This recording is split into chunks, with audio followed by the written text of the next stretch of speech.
What I'd like to try to do today is to help to give you some insight as to some of the problems that are going on in our world today as it relates to the use of fossil fuels, the use of oil specifically, the fact that we're running out of oil, the fact that some experts have said that by the year 2029 we will be completely out of oil. What are we going to do?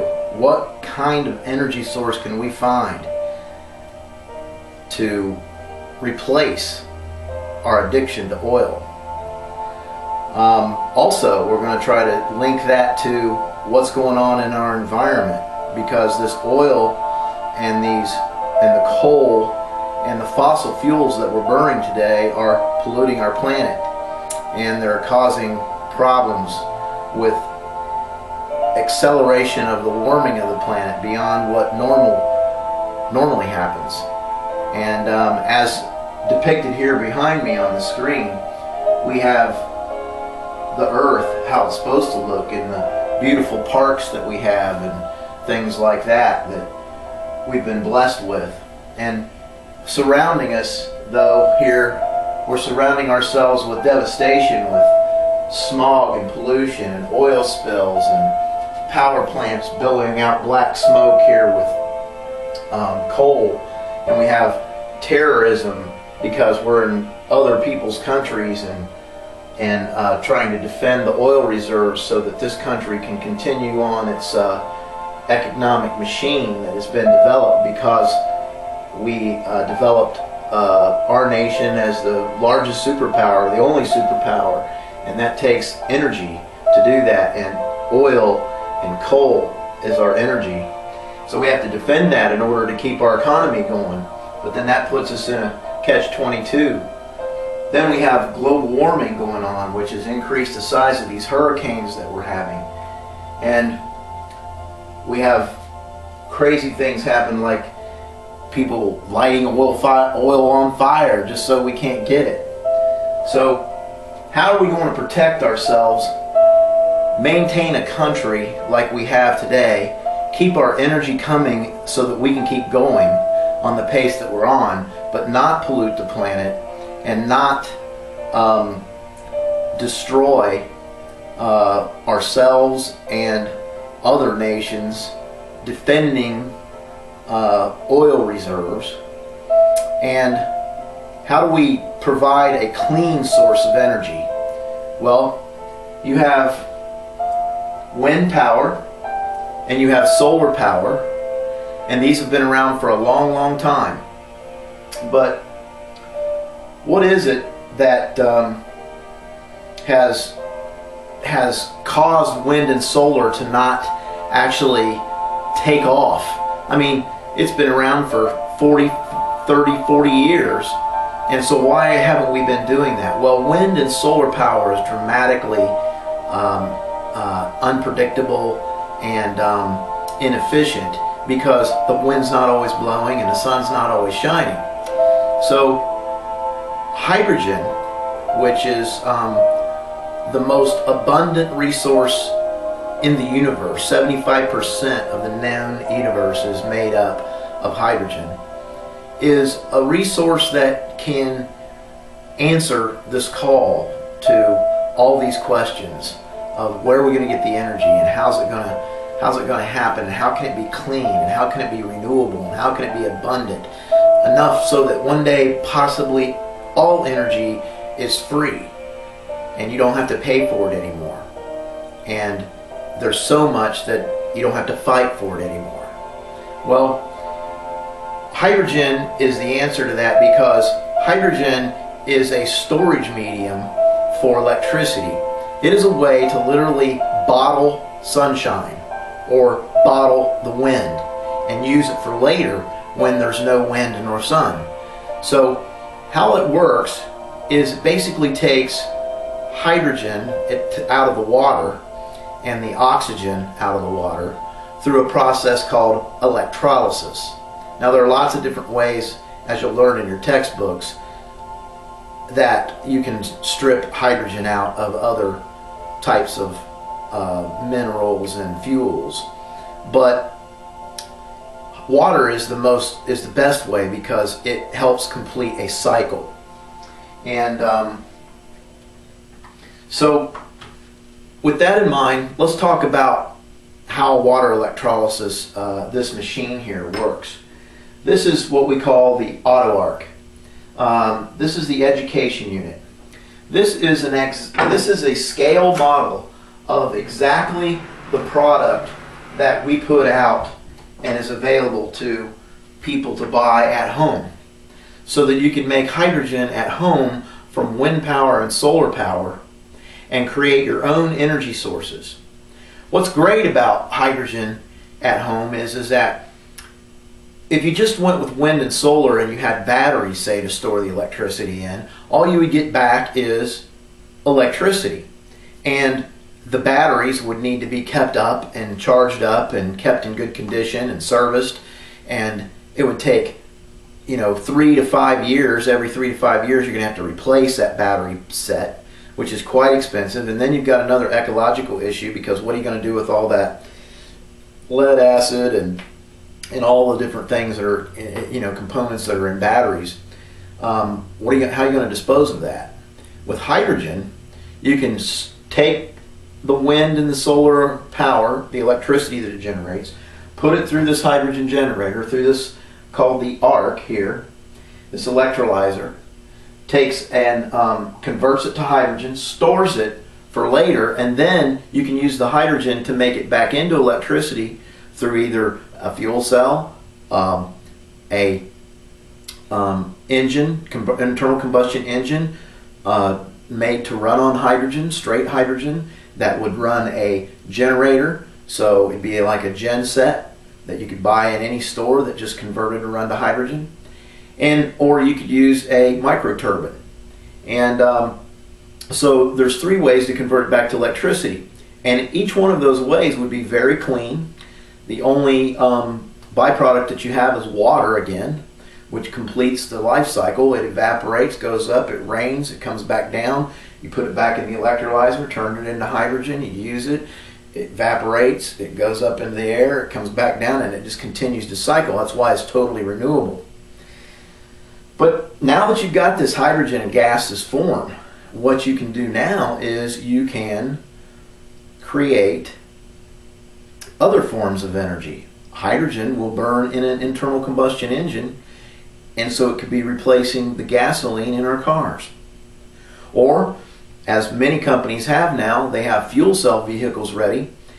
There's just no place to fill them up with hydrogen. That's again why this unit is going to be important to learn and understand, because this is a breakthrough that's going to allow for many, many, many technologies to come about. And there's going to be a tremendous career opportunity in wind, solar, hydrogen, all renewable energies, in fuel cells. So the fuel cell converts electricity, converts hydrogen and oxygen back into electricity on board the car, and turns electric motors. So it's like an electric car that instead of recharging it, you actually make the electricity with hydrogen through a fuel cell on board the car as it goes down the road. That's a real efficient way to turn it back into electricity. But again, there you're using the hydrogen for mechanical movement, for transportation. So that takes all those fuels that are used in transportation out of the equation. So what you, the next thing is that it can replace propane and also diesel fuel, and it can replace natural gas. So all of the fuels that we're now currently using can be replaced with hydrogen made from wind and solar power. So as you can see, it's going, when you consider the fact that all of those are burning clean, there's no pollution, there's no carbon emitted, it's totally renewable, it's totally green. You capture the wind and the sun and you turn it into something that can diversify it, and you can become what we'd like to call individually energy independent instead of just energy independent. We believe this is really the key, and that there's going to be a wide market available for people to go into to help individual homeowners and small businesses become individually energy independent. So back to our AutoARK here. What we'd like you to take note of is that first of all is encased in Lexan. Now Lexan is a material that they make bulletproof glass out of. 2 inches thick of Lexan will stop a 38 caliber bullet at point blank range. This is 3/8 of an inch thick, and it's encased in Lexan so that you can see through without having to take anything off, and you can see everything that's happening inside. This unit comes with a surge protector, and it is also a circuit breaker, so that you put this between your line that is included with it, which plugs in right underneath the power supply here.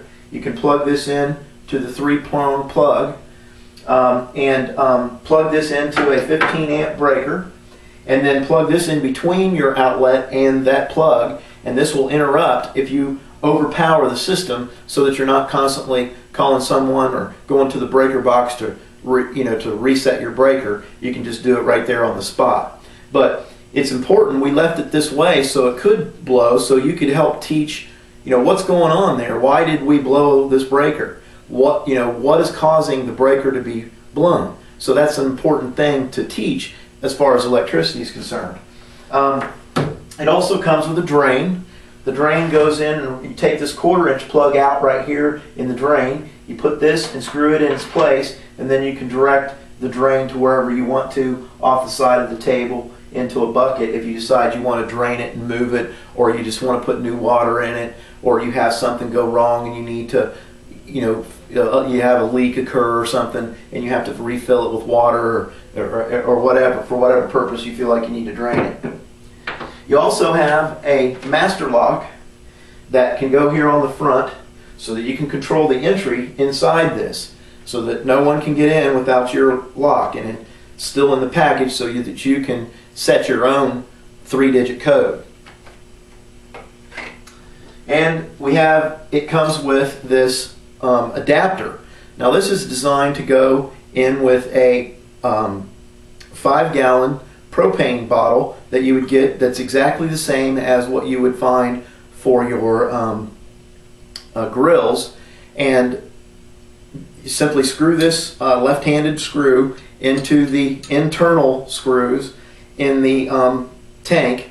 You can buy these tanks at Lowe's and Home Depot for about $32 to $34, $35, somewhere around there, depending on what kind of sales are running, that kind of thing. And it's designed so that on this end you can fill it by simply opening this valve and putting the line that comes with it. We have tubing, 1/4 inch tubing that simply pushes. It's a press lock fitting, and it press locks and it puts right in. You push it in and it pops in, and then you pull, and then that's sealed tight, and then you can put your hydrogen into your tank through this hole right through there into the tank, and then when you're done you simply close it, and then you pop this off by pushing in on the green and pulling out on this, and then it comes right out. And then on the other end of this we have a valve, a needle valve, so that you can now use your tubing again, put it on the other end, push in and pull, and then you can let the hydrogen out of your tank at the speed you wish in order to run a fuel cell, to blow up balloons, to run a torch, to run a small engine that you can convert over to run on hydrogen, and lots of other things that you can do as experiments to teach and to learn about how to use hydrogen. Now in this mix is a flashback arrestor. This flashback arrestor, this one here particularly, is marked with a label that reads that it is for gases. There's also one that may be green, and it says that it's for oxygen, but the manufacturer has assured us that these are exactly the same flashback arrestors. They just put different threads on for gas versus oxygen, so you don't get them mixed up if you're using them on an acetylene oxygen system. But the flashback arrestor is the same. So we have, they come in a set, so Some will get green ones and some will get red ones, but it's the exact same thing. We just have to put different adapters on them to make them fit into the plugs here. But anyways, that flashback arrestor is basically a check valve and an extinguisher. So if you have something over here on this end that's burning, and somebody ignites something and it tries to flash back, then the pressure on this side becomes greater than the pressure on this side, and the check valve stops it, and the extinguisher puts the fire out. So it can't flash back into your tank. If it would, however, if this would malfunction, then we have tested these tanks where we've had up to 100 psi, which you cannot go past 50 psi. But at 100 psi, we have had a tank where we intentionally flashed it back twice, and all it did was blow the pop-off valve, which is what it's supposed to do, and the tank was warm, and you wouldn't want to touch it for 10 minutes or so because it's pretty hot, but it does not explode the tank. So it's a pretty safe operation. You just like anything. I mean, gasoline's flammable, and you put that in your mower and your weed whacker and in your car, and you ride around with 20 gallons worth of it underneath your tank, underneath the trunk of your car or in your pickup truck, and you never think another thing about it. Actually, gasoline is more dangerous than hydrogen is. But everything has its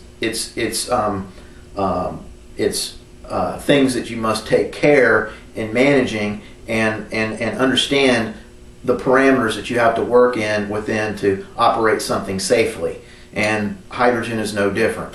So, here we have the last thing is a multimeter. Now, this multimeter is designed so that it will adapt to the plugs that are in the hydrogen generator here on the side. You notice these banana jacks that are here that are receptacles for the jacks that come with your multimeter. Now, with this multimeter, you'll be able to tell what the temperature is because it has a Fahrenheit and centigrade marking on it. It also has amperage, digital amperage, as well as dialable amperage here with a gauge. And then you have voltage. So you will be able to test voltage times amperage and come up with wattage and teach how that works. You'll be able to check the temperature and understand what happens as the electrolysis process continues to run, and you have the forces at work in there, and you're going to be able to see it get warmer and warmer and warmer and warmer, and you'll have to deduce why is it getting warmer and warmer. And so we have built it so that you can use this also to test the efficiency of the electrolyzer. And you'll notice that when it's cold, its efficiency isn't nearly as good as when it gets warmed up. And after it runs a little bit longer, it will start to get better and better and better and produce more hydrogen with less power, in other words. So inside the unit, here on the back side, we have the towers. Now, each one of these towers, the one that's got the white cap on it is the hydrogen tower, and the one with the gray cap on it is the oxygen tower. The half-inch pipe also is another way to tell oxygen, and the quarter-inch pipe is with the pressure gauge on top of it, is the hydrogen. Now, here we have on the very top, we have a fill nozzle so that you can fill it with water simply by opening this valve and putting a funnel here and filling it with your water plus your sodium hydroxide solution that goes in it. The sodium hydroxide solution that we found that works best is about 1 ounce or 5 ounces for 5 gallons, or 1 ounce per gallon. That works just right and makes it run at the levels that are acceptable. So once you get it filled, be careful when it runs over. You want to put something around the top here so that it doesn't go down inside. Put a little rag or something there if you spill some on it. And then just close the valve, and then make sure you put the safety valve back on and secure it tightly. That way, if it's under pressure sometime and somebody comes along and they say, hey, what's this do? And they push that down, the water and the oxygen doesn't just fly out as long as you have the safety cap on. The same thing goes for the cap on the drain here. You always want to make sure that it operates with that in place. Now, it has a 60-pound pop-off valve here on the back. Now, this 60-pound pop-off valve right here is designed so that you can't go over 60 pounds. So if you get looking at something else or doing something else, you're not paying attention, and it gets to 60 pounds, this will pop off. It just basically goes psh, and it'll until it releases pressure below 60 pounds, and then it'll reclose itself. This is something that can go over and over and over again, and it doesn't hurt it to do that. But that way, these towers inside here, they have pressure limitations of 190 psi. That is Schedule 80 clear PVC, and then so everything. This is 190 pounds of maximum pressure here. So the pop-off valve is set so that it's way below the maximum, so that you can never overpressurize the unit. But in case something would happen that you could overpressurize it, where it would want to burst these tubes, that's why it's encased in the Lexan box, to give that extra protection so that you don't get water with lye mixture on somebody, or you have maybe a busted pipe come flying this way and it'll bounce off this tube and slow it down and not get out of the box. On the front we have needle valves. Now, one of the things that you're going to want to have to learn how to get students to learn how to do is to use these needle valves to control the water levels inside those two towers. One interesting thing to point out is that if you would close both valves and start the system up by turning on the key, which, by the way, it comes with a key switch, so that you can control access not only inside with a lock, but you can control access to actually turning it on by taking the plug clear out of it, and also taking the key out so somebody can't turn it on and it be operated when you're not in the classroom or no one's there to supervise in the classroom. So, but once this thing is turned on and you turn it up to, you use this dial here to dial up the voltage and increase the amperage. The unit is going to, if you have both of these closed, the hydrogen coming out of this tube and the oxygen coming out of this tube can't get out. So what happens is that the water levels will start to change, and what you need to do is observe that change and see from the change, deduce what is happening there. Why is one level going down and the other level going up? And the answer is in your workbook. So you'll need to look and study in the workbook to find out why that's happening. But but then once that happens, then you'll learn to control this. And then if you hook your line again that you have, you hook it right into the hydrogen, and then hook it directly over to your tank, which has your adapter on it. You can fill your tank directly from this tank into your storage tank, and you don't have to have the 30 or the 5-gallon propane tank for the off of a grill, but you can have a bigger one. The bigger one you get, the more you're going to be able to store, the more you're going to be able to do with it. Just remember, this thing only puts out about 1.5 to 2 cubic feet per hour, so it takes quite a long time to fill it up. Now, once you're in operation and you're filling the tank and you have to balance the water levels, now that you're filling the tank, you'll have to balance the water levels by opening the oxygen and letting oxygen out in order to keep the oxygen from pushing down and pushing the water out of the tower into your tank. You'll have to continue to open this valve on the oxygen side and let oxygen out to balance the water. And you'll learn, just don't be afraid of it. You can't hurt it, so just play with it and you'll start figuring out how to make it work. Now, but once it gets going, there is a temperature barrier that we don't want you to go past, which is 120 degrees. Now, primarily, this ARK that's inside here, the plastic, we've had these to 200 degrees before, and it'll handle it. But the fittings here that you can see on these tubes, the clear plastic tubes, obviously, you know, the question is, how do you get a plastic tube to hold a thread so that you can see inside what's going on, so that you can learn from it? Well, nothing like that's ever been made. So that's another reason why we got the extra thick Schedule 80, so we had plenty of room to put threads in.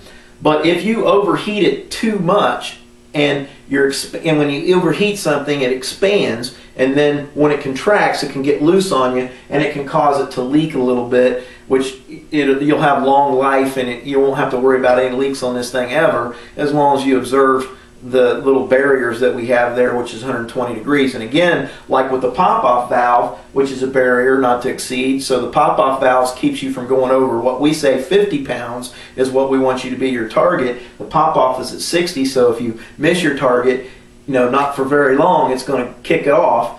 Likewise, we have a heat sensor here. It's called a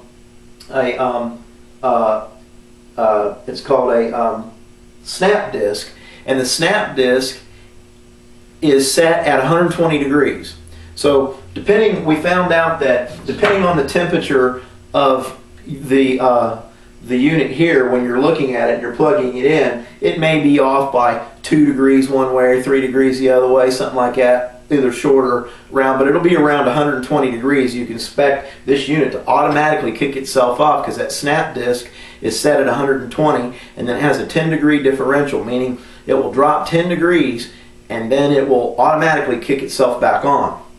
So if you have to remember then that, hey, when you're in operation, if you ran it, it got warm, it kicked itself off, if you're going to walk away from it, you're not going to wait on it to come back on to turn it off, because it'll just keep cycling in between that and turn itself back on when you're not there if you don't. So you want to make sure that you pay attention and you know, put your toys away when you get done with them, basically. So now,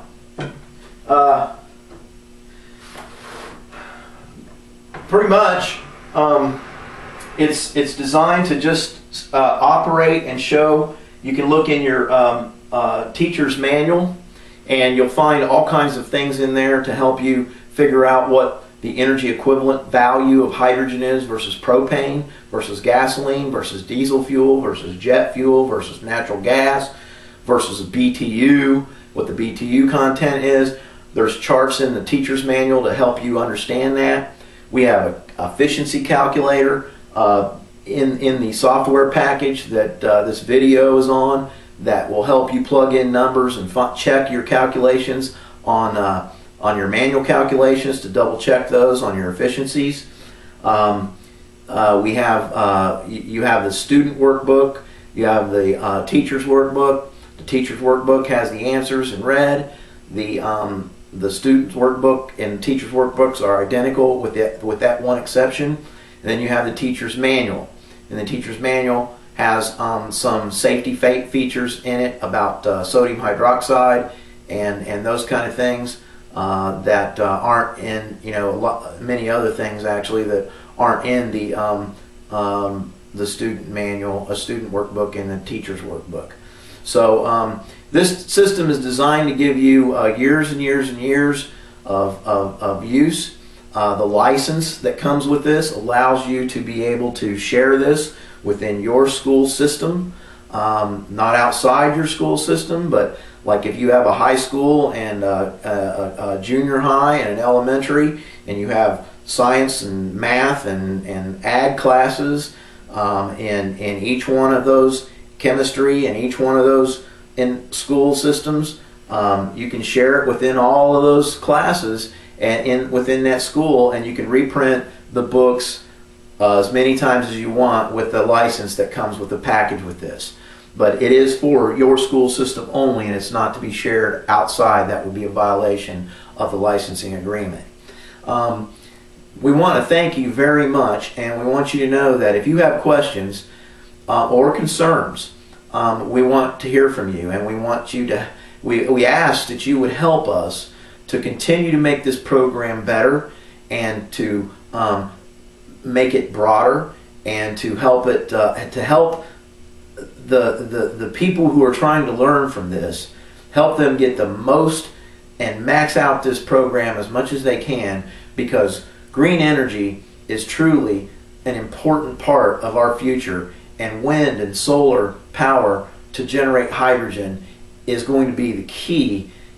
That I believe personally that in 20 to 40 years you will see a hydrogen economy that is flourishing, and just basically a new boom economy that will be eclipse anything you've ever seen before.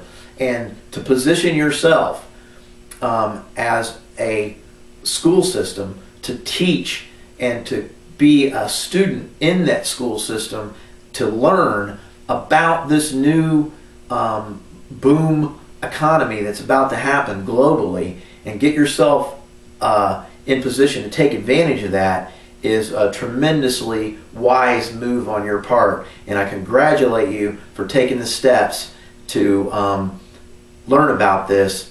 And our phone is always open, and we hope and wish you the best of luck, and thank you so much for learning about hydrogen.